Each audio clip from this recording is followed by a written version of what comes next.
right, we are live. We're here. We're doing Food Find Friday. So, if you're new to the Mr. Branzino world and universe, every Friday I put out in my newsletter, which you can find at mrbranzino.substack.com, a number of different things that I find interesting from the week, some food things that I find, whether it's recipes, tips, tricks. It could also just be some sort of news or kind of pop culture things that have to do with food, and also some funny stuff too. So I thought I did write one this week. I thought like, hey, why don't I just kind of go over some of these, some of the things that I found, and I thought like, hey, maybe we could talk about it and show you a little bit about what we're doing over here. All right.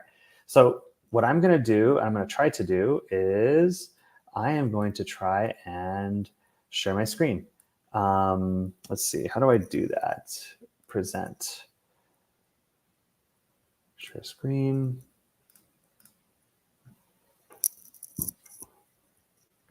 I have a lot of tabs open, so let's do this tab. All right.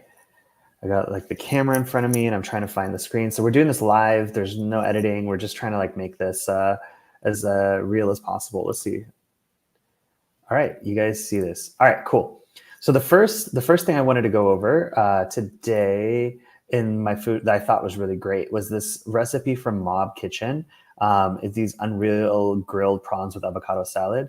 What I love about this recipe is a few things. One is it's so easy to grill shrimp, especially shrimp with the shells on. You put some salt, some olive oil, and you kind of get, you just put that on the grill. You could put it on even in a skillet as well. Salt, pepper. I like putting paprika, maybe some lemon juice, and maybe even some garlic powder, things like that. What I also love is the salad. I think people don't really realize that like having a salad with like yogurt on there is just fantastic. I'll play in the background here so you can kind of see what I'm talking about. But I love this video because the salad is just so simple. It's using kind of like whatever you have in the kitchen. So you're going to have an allium, which could be like a shallot, a scallion, an onion. And you're going to put some yogurt, garlic, salt, herbs. You don't have to blend it. I wouldn't even put the herbs in there. I just put yogurt, lemon juice, garlic, and then I put the herbs in the salad and make it happen. That would be like a way to make that meal can be done pretty quickly as a parent. So that was number one. So again, we're going to go over my favorite food finds from the week. We're talking 5 things that I found that I thought were pretty interesting. And we're going to go to the next one. All right. So let's see. Do you guys see it? All right. Yeah. So we're going to do, so I recently was in Valle de Guadalupe, which is a part of Baja California. It's the wine region of Mexico, one of the major wine regions of Mexico. And I went to a place called La Cocina de Doña Stella. And what I loved about it is that they're known for their barbacoa, their lamb barbacoa. And they cook it inside of the earth. They put it like in a big pit, and then they cover it all up, and then they just kind of cook it in the earth. I love it. It was amazing. It was delicious, and I was really inspired to maybe try. I can't dig a pit in the earth, but you could do this in the on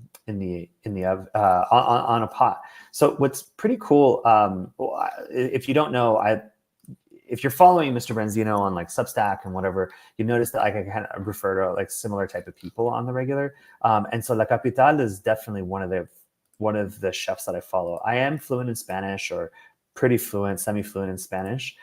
So I'm able to actually, like understand what he's saying. But what I did do is I actually put the recipe in mrbranzino.substack.com. I made an English version of the recipe. So you can actually get this recipe here. I go through all of the different ingredients that are necessary. And then you can just kind of watch the video in like high speed. You don't really need to, it's not that it's actually really simple to make. It just takes time. It takes about 3-4 hours to make. So that's kind of the main thing. You can make whatever salsa you want. I mean, this was the one from the recipe specifically, but you could use, go get a salsa from like your local Mexican market or whatever market that you're at that you have near you, and you can put that in and make a taco with it. It's just that good. So that was number two. I just thought I thought this is a great recipe. I think what's unfortunate in the Western like cooking world is that there's like some really great content in languages that are not English. Specifically La Capital. Like while he does speak English, I do think that, almost I'd say like 90% of his videos are in Spanish. So I think you guys are missing out on some pretty awesome content. And so I thought like I wanted to expose you guys to that because it's just really great and good stuff. And he's just a really great chef. All right, number three. The number three food thing that I wanted to share this week is Valle de Guadalupe. I put together a list of the places that I went to. You can get this again on the actual posts. Just came out on the newsletter. You can find this here, but there's an actual link to the post here. But it goes over the different places that I went to this weekend. I will say, stayed at this place called La Villa del Valle, which was pretty great. Finca Antolzano, Bruma Wine Garden. I mean, if you're interested and you want me to give you more suggestions, I've been to Valle before and been to other places. This was a really short trip, but I'm happy to put together like a more comprehensive list with like places to stay and where to eat and what to get, where you go to eat at those places, and things to watch out for. But, I think like it was an amazing experience. I went with my family. I'm actually going to stop sharing. One second. Let me stop sharing so I could talk to you guys for a little bit. Stop screen. All right. So one of the things I wanted to mention around Valle de Guadalupe is that it has been there. This has been a wine region. It's probably one of the first wine regions in the Americas. I think that there was a wine region in like the Northeast and like the New York area. I think like in the, Jefferson, Washington time or something like that, there was wine in that area. But I think in the Americas, there were vines that were put by the Spanish hundreds of years ago. And this region of Mexico and Baja California, so it's like only an hour and a half from the border from California, it's like a blossoming, booming industry, a wine industry. And there used to be maybe 15 years ago, maybe 10, 15, 20 wineries. I think that at this point right now in 2024, there's around 200 wineries there. And I think that's what's pretty awesome about it, is that there's this like real depth of food and wine culture in Valle de Guadalupe. And what's nice about it is that like there's natural wine, and there's also the traditional wines that you would normally get. Now, it's not Napa. This is not Napa. This is not Sonoma. This is not Bordeaux. This is not fancy, Italy with, beautiful vineyards and everything. This is still Mexico. And I think I just want to caution that to people that Valle de Guadalupe is not it's rough around the edges, right? This is a place that doesn't have a lot of water. It's in Mexico. So you're going to be dealing with a lot of poverty around the area. And it's something that, there's the juxtaposition of very fancy wineries and top-notch, phenomenal food. I will say that the food is about half the price of it, same quality, higher even in some cases, because I like, Mexican food. It's going to be, at the same quality of Napa, and it's going to be, half the price. So I would say that it's the juxtaposition, like I was saying, between these really fancy wineries, and then you have very there's extreme, I don't know if it's extreme, but poverty right next to the wineries is a real thing. And I think that's something that people forget, and I think it's something that you need to be aware of. Just keep your eyes open, keep your mind open with that. And I think that we went to two places on the list. If you go again to mrbranzino.substack.com, subscribe to the newsletter, you're going to get the Food Find Fridays every week in your mailbox.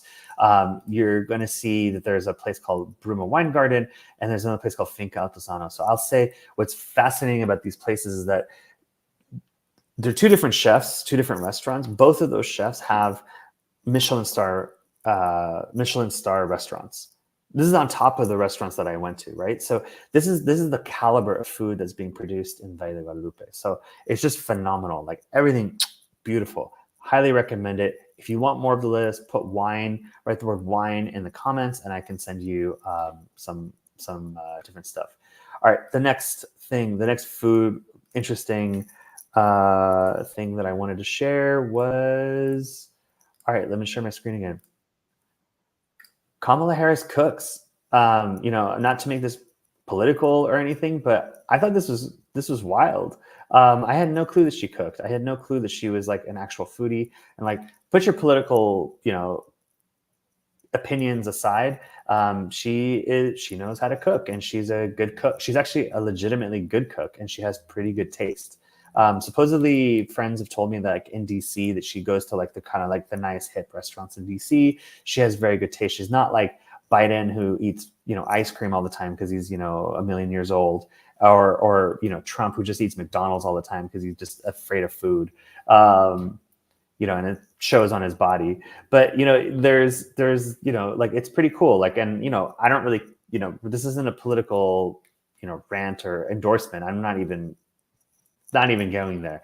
But I thought that was pretty interesting, and I think that's fascinating. I wonder, what that might be like with having a president, or even having a I didn't even know our vice president did cook, but like what that could be like. But anyway, it was funny also is that people are giving her a lot of hate because of that, and like whatever. I think it's cool. I think it's kind of cool that a president has like a candidate has pretty refined taste. I think Obama had really refined taste as well, and I think that's a cool thing. So that's number 4. That was like the interesting thing that I saw from the week.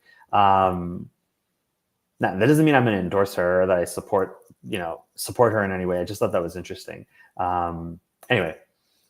The last thing, which I found pretty interesting over the week, the fun thing I found this week was this meme, and I thought this was funny because it's like, oh, Whole Foods is tearing these families apart, like mom's chicken soup and Nana's chicken soup, like chicken noodle soup, like who's gonna win?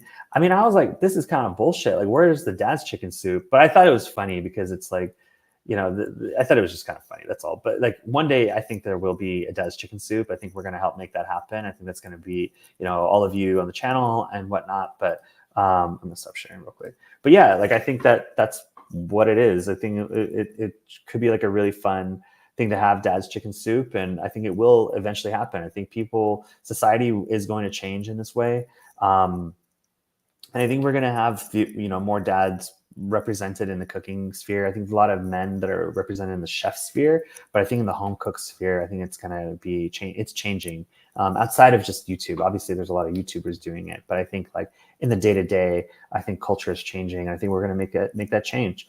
So again, like I'm trying this out. I'm trying to see what this could be like. Doing Food Find Friday. Again, I do write this every week, so you don't need to like watch this, but you can kind of get all the links. The links will be all down below. You can get the link to the latest edition, and that's it. Yeah, this is what we're up to. This is what we're doing, and let me know what you think. Remember, if you want more my Valle de Guadalupe recommendations, write wine in the comments, and I will send you more recommendations. I'll put that together.